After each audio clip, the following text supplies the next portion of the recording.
বাহরাইনে আগামী 7 সেপ্টেম্বর রোববার পূর্ণগ্রাস চন্দ্রগ্রহণ দেখা যাবে। স্থানীয় সময় বিকেল থেকে বাহরাইনের যে কোনো জায়গা থেকে তা খালি চোখেই দেখা যাবে। বাহরাইনে দ্য ট্রিবিউনের খবরে বলা হয়েছে, জ্যোতির্বিদ মোহাম্মদ রেধা আল আসফুরের বরাতে জানানো হয়, এই চন্দ্রগ্রহণের চূড়ান্ত মুহূর্তটি হবে রাত 9:11 যখন পৃথিবীর ছায়া পুরোপুরি চাঁদের উপর পড়বে এবং চাঁদকে ঢেকে দেবে, আর রাত 10:47 পূর্ণগ্রাস শেষ হবে। এই মহাজাগতিক ঘটনায় পূর্ণগ্রাস চন্দ্রগ্রহণটিকে ব্লাড মুন নামেও পরিচিত হবে, কারণ এই সময় চাঁদ যখন পৃথিবীর ছায়ায় ঢেকে যাবে তখন চাঁদের গায়ে লালচে আভা দেখা যাবে। জ্যোতির্বিদরা বলছেন, চন্দ্রগ্রহণ হয় তখনই যখন পৃথিবী সূর্য ও চাঁদের মাঝখানে চলে আসে আর পৃথিবীর ছায়া চাঁদের উপর পড়ে। এতে চাঁদ পুরোপুরি অন্ধকার হয়ে যায়। বছরে 2 থেকে 3 বার চন্দ্রগ্রহণ পৃথিবী থেকে দেখা যায়। 2018 সালের পর আবার বাহরাইনের বাসিন্দারা দেখতে পাবেন পূর্ণগ্রাস চন্দ্রগ্রহণের মতো মহাজাগতিক ঘটনা। দুবাইয়ে বাসা ভাড়া ও সম্পত্তির মূল্যের স্থিতিশীলতার কারণে তা কমার দিকে যাচ্ছে। বিশেষ করে স্টুডিও ও এক বেডের অ্যাপার্টমেন্টের ক্ষেত্রে এই পরিবর্তন স্পষ্ট হয়ে উঠেছে।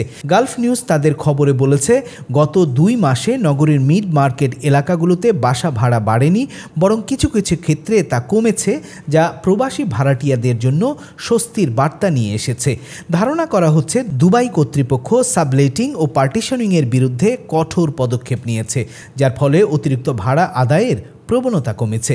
দ্বিতীয় কারণ, নতুন অ্যাপার্টমেন্টের তৈরি হওয়ার কারণে বাজারে প্রতিযোগিতা বেড়েছে, ফলে মালিকরা ভাড়া কমাতে বাধ্য হচ্ছেন। তৃতীয় কারণ হিসেবে বলা হচ্ছে, ভবিষ্যতে আরও 70,000-এরও বেশি ইউনিট হস্তান্তরের পরিকল্পনা রয়েছে, যা বাজারে ভারসাম্য আনবে এবং ভাড়া নিয়ন্ত্রণে রাখবে। 2025 সালের শেষ নাগাদ ভাড়া 10 থেকে 20% পর্যন্ত কমে যেতে পারে বলে ধারণা করা হচ্ছে। ফলে যারা আগে বেশি ভাড়ার কারণে ভালো বাসায় থাকতে পারেননি, তাদের জন্য এটি হতে পারে নতুন সম্ভাবনা। সৌদি আরবে মোবাইল ইন্টারনেট ডাটা ব্যবহার না করে নুসুক অ্যাপ চালাতে পারবেন উমরা ও হজ যাত্রীরা। সৌদি গেজেটের খবরে বলা হয়েছে, দেশটির হজ ও উমরা মন্ত্রণালয়ের সহযোগিতায় Saudi telecom operator STC, Mobily এবং জেইন এই সুযোগ করে দিয়েছে। এতে করে উমরা ও হজ যাত্রীদের চলাচল ও তথ্য সেবা পাওয়া সহজ হয়েছে। মন্ত্রণালয়ের মুখপাত্র ডক্টর ঘাসান আল নুইমি বলেন, এই উদ্যোগটি দেশটির সিম কার্ড ব্যবহারকারী নাগরিক, বাসিন্দা এবং দর্শনার্থীদের সক্রিয় ডাটা প্ল্যান বা ইন্টারনেট সংযোগ ছাড়াই সব নুসুক পরিষেবা নিতে পারবেন। সেবাগুলোর মধ্যে রয়েছে পারমিট প্রদান, high speed railway ticket booking, Nusuk মানচিত্র দিয়ে নেভিগেট করা, এআই চালিত নুসুক এআই সহযোগী ব্যবহার করা এবং অনুসন্ধান বা প্রতিবেদন জমা দেয়া।